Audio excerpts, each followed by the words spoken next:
반갑습니다. 부족한 종을 하나님께서 이곳에 보내셔서 주의 말씀을 전하게 하시고 또 우리 송 목사님 이곳에서 하나님의 사역 잘 감당하시는 볼 때마다 감사하고 하나님께 영광을 돌립니다. 11월 초성경에 수원에 있는 목사님 사모님 아는 분이 친한 분이 계신데 그 사모님이 한 달 어간에 부모님이 다 천국을 가셨어요. 가시면서 아버지가 유언으로 딸한테 이렇게 말했습니다. 이름이 공시인데 성은 공시고 이름은 성수인데 성수가 시대가 가니 믿음을 굳게 하라 이렇게 하시고 천국을 가셨어요. 작년 우리 2024년 10월 27일은 해마다 우리 기독교 교회에서는 10월 마지막 주일을 종교개혁 주일로 지킵니다. 그래서 또 작년 같은 경우는 더욱더 우리 한국교회가 한국교회 기도의 날이라 그래서 뭐 중요한 교단, 우리 교단을 포함해서 이제 전국 교회가 모여서 기도하는 그런 날도 가졌습니다.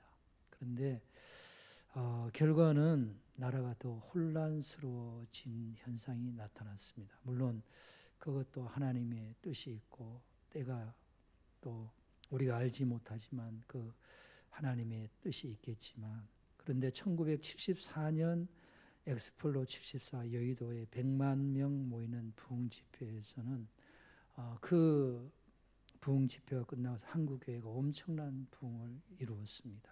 그런데 지금은 우리 시대에는 그렇게 우리가 모여서 기도하고 하나님의 은혜를 구해도 국가가 혼란스럽고 지금 현재 너무 정치권에 있는 사람들이 국민을 괴롭히고 피곤하게 하는 시기를 지나고 있지 않나 저는 그렇게 생각하고 있습니다. 이럴 때 우리는 과연 어떤 마음의 자세를 가지고 믿음의 사람들이 살아가야 할 것인가. 오늘 말씀에 보면 9절에 너희는 믿음을 굳건하게 하라 이렇게 말씀하고 있습니다. 근데 왜 그러냐면 8절의 말씀을 보면 근신하라 깨어라 너희 대적 마귀가 우는 사자같이 돌아다니며 삼킬 자를 찾나니 그랬습니다. 우리 기독교는 처음에는 천주교랑 똑같았죠. 그런데 교회가 부흥하는 시대에는 핍박의 시대에 부흥하고 영적으로 강해집니다. 근데 국가적으로도 조선시대에도 보면 태평성대 때 임진왜란이 일어났어요. 그런데 그때 보면 우리 임진왜란이 일어나기 전에 선조가 두 사람의 통신사를 보내죠. 황윤길과 김성일이라는 두 사람을 보냅니다. 근데 황윤길은 집권 세력이 있는 서인이었기 때문에 자기가 일본 가서 도요토미 히데요시도 만나고 봤을 때 분명히 일본이 전쟁 준비하는 게 확실하게 보였거든요. 그래서 보고하기를 일본이 전쟁 준비를 하니까 우리도 거기에 대한 국가적인 대비를 해야 됩니다. 보고했는데 이 김성일이라는 사람 안동김 씨인데 우리나라를 말아먹은 게 안동김 씨잖아요. 근데 보니까 자기 정적이 이렇게 말했으니까 무조건 정적과 반대되는 말을 하는 거예요. 그는 국가를 위한 애국자도 아니고 자기 이익과 자기 당파의 이익만 생각하는 사람이라는 거죠. 그래서 결국 임진왜란이 일어났습니다. 근데 더 나아가서 보면 아니 나라와 민족을 위해서 목숨 바쳐 헌신한 이순신 장군을 그 전쟁통에 또 감옥을 보내는 게 우리나라의 현실이었어요. 근데 우리나라는 지금 역사상 가장 큰 복받는 시기를 보내고 있습니다. 근데 우리 기독교도 보면 AD 313년에 보면 콘스탄티누스 황제가 기독교를 국교로 딱 정한 그 이후부터 서서히 무너지기 시작해서 로마 교황 알렉산더 15세 때가 그 부패의 극치를 이룹니다. 역사적으로 보면. 그래서 그 극치가 뭐냐면 자기 조카가 예수도 안 믿는 사람을 추기경으로 세우는 거예요.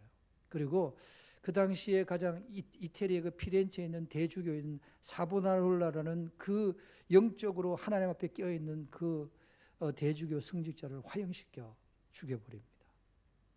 그리고 하루 저녁에 15명의 처녀들과 같이 자고 로마 교황이 일어서는 교황청에서 그 타락의 극치가 거기에 정점을 이루고, 그리고 나서 16세기에 마틴 루터에서 독일의 비텐베르크 성당에서 95개 조문에 그걸 딱 마틴 루터가 보니까 그걸 써붙여 놓고, 그때부터 시작된 종교개혁이에요. 근데 지금 우리나라 교회에도 보면 우리가 축복의 시대요, 은혜의 시대요, 그리고 하나님의 은총을 누려서 우리 신앙의 자유가 있고, 예배 드리고 싶을 대로 드릴 수 있고, 그 누구도 방해받지 않는 이 시대인데, 이 나라가 이만큼 하나님의 은혜와 복을 누릴 때까지는 일제시대나 그 시대의 박해와 6.25 때의 그 수많은 사람들이 순교의 피를 통해서 우리가 이렇게 예배를 드리고 있는 것입니다. 그런데 하나님이 은혜 주실 때 우리가 깨어있어서 무엇이 옳고 그른지 분별하지 못하고 교회에서 하나님의 공의가 사라지는 그 순간에 그 나라는 멸망하는 겁니다. 이스라엘이 멸망한 이유는 하나님이 은혜를 안 주셔서 그런 게 아니라 하나님이 말씀보다는 자기들의 생각에 좋은 대로 행했기 때문에 그래요. 그게 사사기 21장의 맨 끝에 보면, 맨 마지막 절에 보면 성경이 뭐라 그러냐면, 그때는 사람들이 자기 소견에 좋은 대로 행했더라. 성경은 그렇게 말하고 있습니다. 오늘 건사의 헌신 예배인데, 우리가 내가 어떤 직분이냐, 내가 어떤 위치에 있느냐가 중요한 게 아니라, 우리는 언젠가는 이 땅에 살다가, 잠시 잠깐 살다가 이 땅의 삶을 마무리하고 천국 가는 거예요. 저희 동네는, 제가 있는 교회는 남양읍에 있어요. 남양에 있다 보니까 처음 제가 갔을 때 인구가 2만이었는데 지금은 거의 8만이, 곧 10만을 넘을 것 같아요.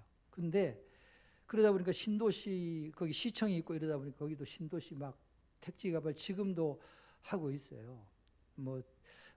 어떤 해에는 아파트만 지금 한 2만 세대 가까이, 15,000세대 입주하고 막 그러거든요.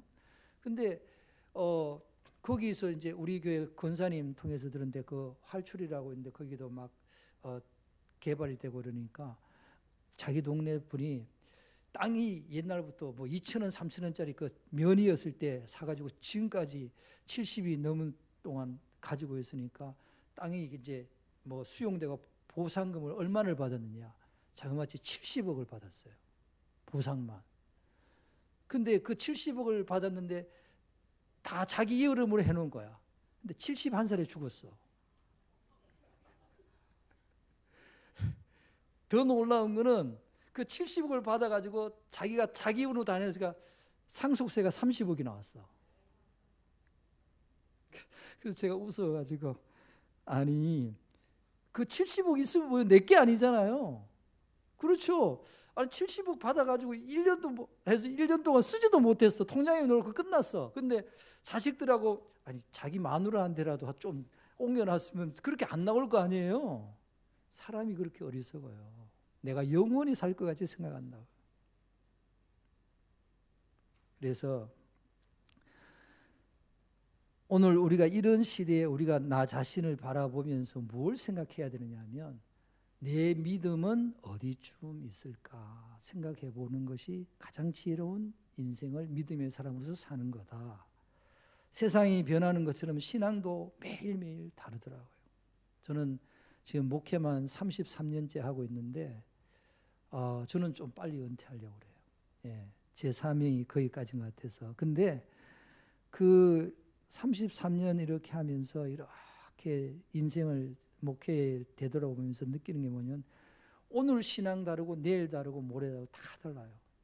그건 목사고 장로고 성도고 다 똑같아요. 근데 그 매일을 내가 하나님 앞에서 서 있는 것을 소홀히 하는 그 순간, 나도 모르게 어느 날 내가 무너져 있는 것을 깨닫고 체험하게 됩니다.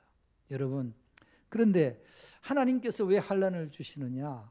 왜 우리나라도 그렇고, 그리고 전 국민을 왜 정치하는 사람이 이렇게 괴롭힐까? 왜 이런 환난이 올까? 라고 생각해 보면 그 속에 또 하나님의 뜻이 있는 거예요. 그럴 때 그 환난은 우리를 고통스럽게 하지만, 그 고통 속에서 하나님은 내 믿음의 위치를 알려주신다라는 것을 기억하시기를 바랍니다. 그래서 그럴 때일수록 우리는 하나님의 테스트에 합격해서 승리하는 믿음의 사람이 되어야 되겠습니다. 우리 욥기 6장 17 한번 찾아보겠습니다. 욥기 6장 구약성경, 시편 앞에가 욥기죠.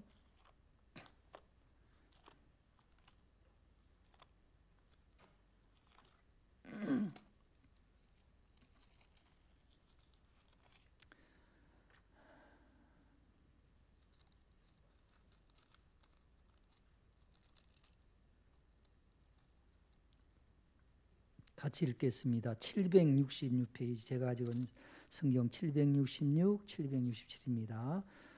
예, 찾으신 줄 알고 우리 같이 읽겠습니다. 시작. 그러할지라도 내가 오히려 위로를 받고 그칠 줄 모르는 고통 가운데에서도 기뻐하는 것은 내가 거룩하신 이의 말씀을 거역하지 아니하였습니다. 여러분, 욥은 동방의 의인이요 하나님께서 자랑하는 믿음을 소유한 사람입니다. 그래서 마귀가 와가지고 하나님이 마귀한테 욥을 자랑하다가 마귀가 참수하는 바람에 겪지 않아도 될 어마어마한 고난을 겪었습니다. 하루아침에 전 재산이 없어지고 10아들이 죽는 비참한 상황 속에서도 욥은 범죄하지를 않았습니다.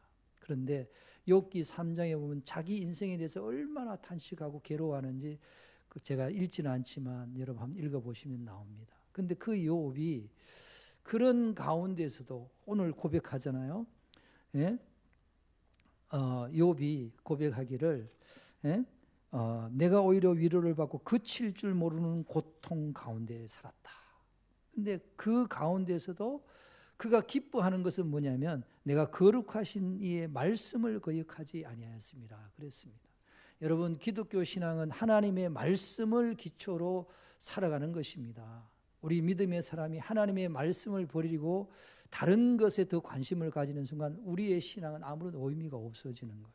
그래서 믿음은 곧 말씀이다. 이렇게 생각하시면 되겠습니다. 그래서 욥은 세상은 변하고 내 환경은 변하고 힘들어도 그 환난 속에서 자기의 믿음의 위치를 생각하고 내가 하나님 앞에서 어떻게 살고 있냐, 내 형편이 좋든지 나쁘든지 어떤 환경이 있든지 간에 그 속에서 믿음 안에서 내가 어떻게 살아가느냐 하는 것을 중요시하면서 그는 이런 신앙 고백을 했던 거예요.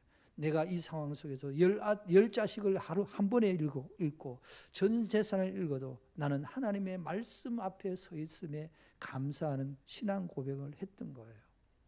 빌레몬서 1장 9절에 보면 여러분 빌레몬서는 사도 바울이 로마의 감옥에 있을 때 썼죠. 에베소, 빌립보, 빌레몬, 골로새서는 바울이 감옥에서 쓴 성경이라 해서 옥중서신이라고 합니다. 그런데 그 빌레몬서 1장 9절에 사도 바울은 뭐라고 고백하느냐 하면 찾아보면 이거는 제가 찾아서 읽어드릴게요. 뭐 같이 찾으실 분들은 같이 찾으셔도 됩니다.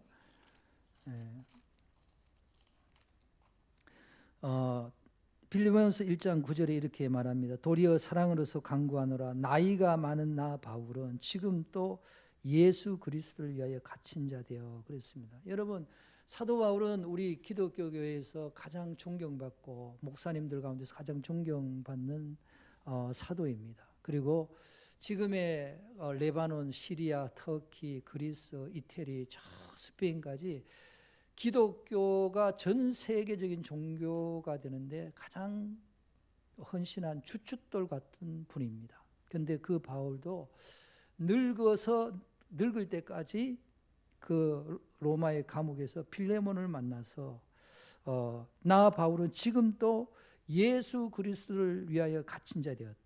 나이가 많은 나 바울은 이렇게 고백하고 있는 거예요. 여러분, 인생은 욥기 5장 8절에 보면 고난을 위하여 난다니 불티가 위로 나름 같으니라 그랬습니다. 여러분, 우리가 여기 앉아 계시고 저도 여기서 말씀을 전하지만 우리 모두 나름대로의 고민하는 게 있고 고통스러운 게 있으시죠. 그런데 그럴 때 우리가 승리할 수 있는 비결이 뭐냐? 오늘 베드로전서 5장 9절에 너희는 믿음을 굳게 해라. 믿음이 환난을 이기면 그것은 승리하는 겁니다. 그 환난은 환난이 아닌 거예요. 예? 예수님이 왜 우리를 위해서 십자가를 지셨습니까? 이사야 53장의 6절에 보면 예수님께서 우리의 모든 질고와 고통을 친히 담당하기 위해서 십자가를 지셨다. 예? 그리스도께 담당시키셨다. 그렇게 하신 거예요. 우리는 우리 인생의 짐을 우리가 지고 갈 필요가 없습니다. 비록 내가 겪고 있지만 내 속에 계신 예수님의 십자가 보혈의 능력이 그 짐을 지게끔 맡겨드리고 우리는 주님이 우리에게 주신 사명인 믿음의 길을 가는 것입니다. 천국 가는 그날까지 때로는 내 자녀가 장애인일 수도 있고 내가 장애인일 수도 있습니다. 제가 어깨가 아파서 한의원에 간 적이 있는데 그 한의원 원장님을 한방병원 원장을 어떻게 전도를 제가 하게 됐어요. 그런데 그분이 전도를 받고 나서 이제 병원에서 신방 예배도 드리고 이제 한 환자분을 이제 기도를 해달라고 그러는 거예요. 근데 그분이 어떤 상태였냐면 그 뇌출혈이 와서 그러니까 이야기면서 풍이 와서 그냥 팔도 못 쓰고 다리도 못 쓰고 그냥 거의 하반신은 마비가 됐고 팔도 옳게 못 쓰는 거예요. 근데 권사님이라는 거예요. 그래서 제가 안수기도를 이렇게 해달라고 하도 부탁을 해서 하기 싫었는데 해서 해드렸어요. 근데 그 기도를 해드리고 나서 은혜는 제가 더 많이 받았어요. 제가 기도를 했는데 야, 몸이 그렇게 불편한 분이 영성이 그렇게 영이 맑고 깨끗하고 풍성한 분을 제가 처음 뵀어요. 30몇 년 동안. 아, 그렇구나.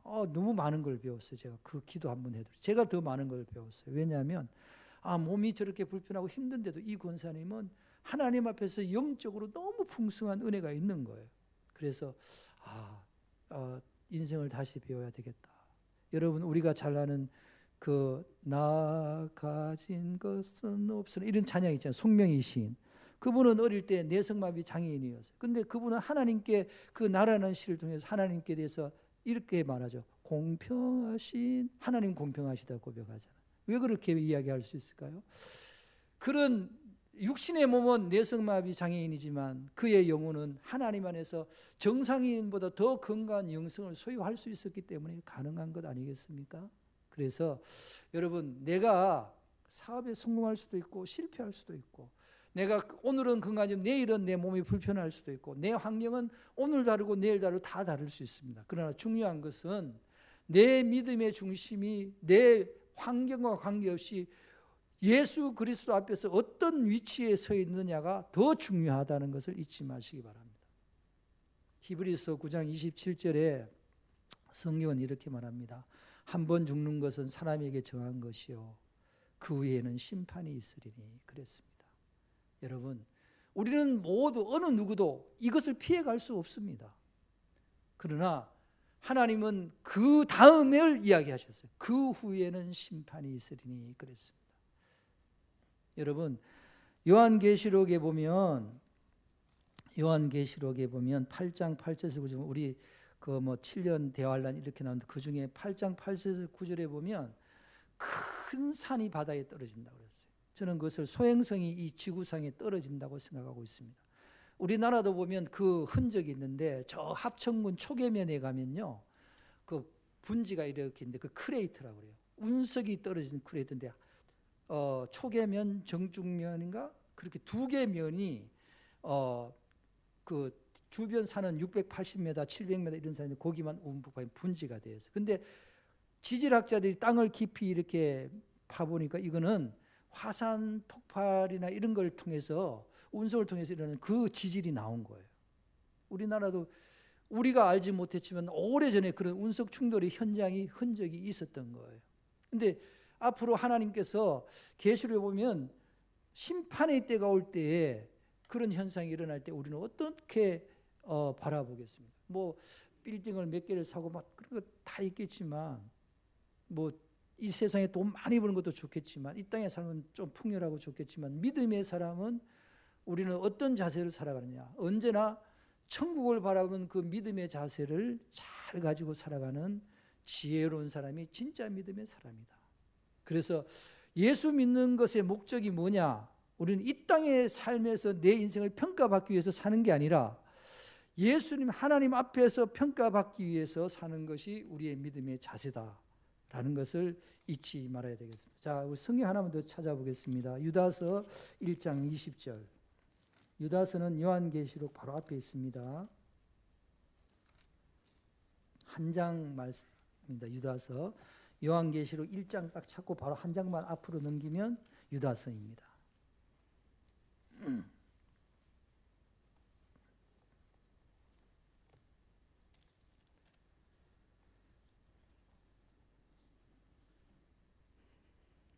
신약성경 398페이지.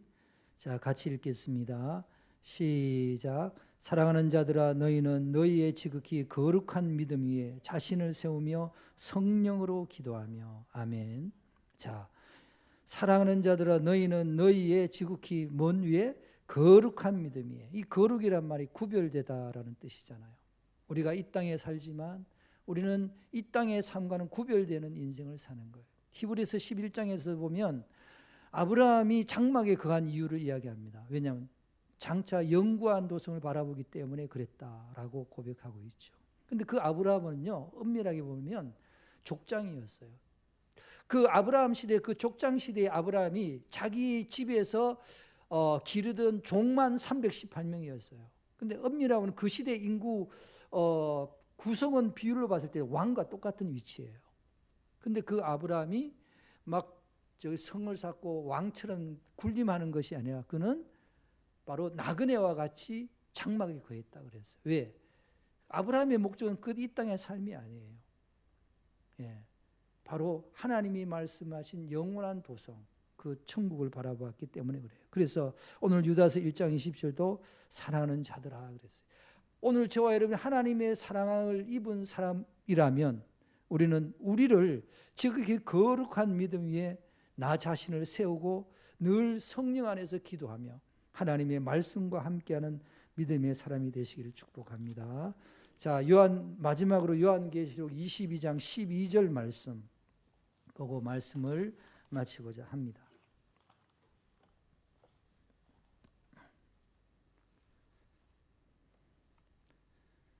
요한계시록 22장은 성경의 신약 성경 맨 마지막 장이죠. 422페이지 같이 읽겠습니다. 시작. 보라 내가 속히 오리니 내가 줄 상이 내게 있어 각 사람에게 그가 행한 대로 갚아주리라. 아멘.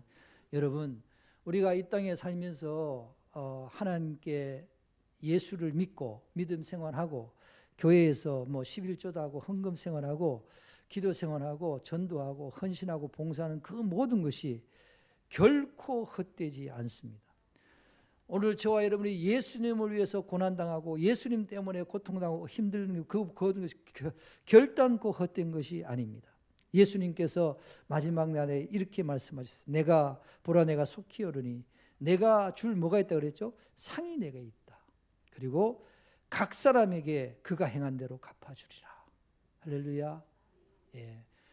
저는 잠깐 왔다가 가지만 언젠가 천국에서 저와 여러분이 같이 만나서 이 말씀을 생각하고 이 땅에서 우리가 믿음의 사람으로 하나님의 사람으로 살아갈 때에 주님 앞에서 이 말씀과 함께 은혜를 나눌 수 있기를 소망합니다.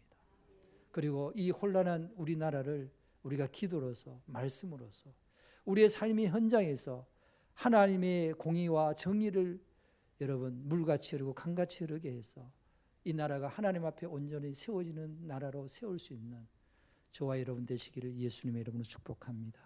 기도하겠습니다.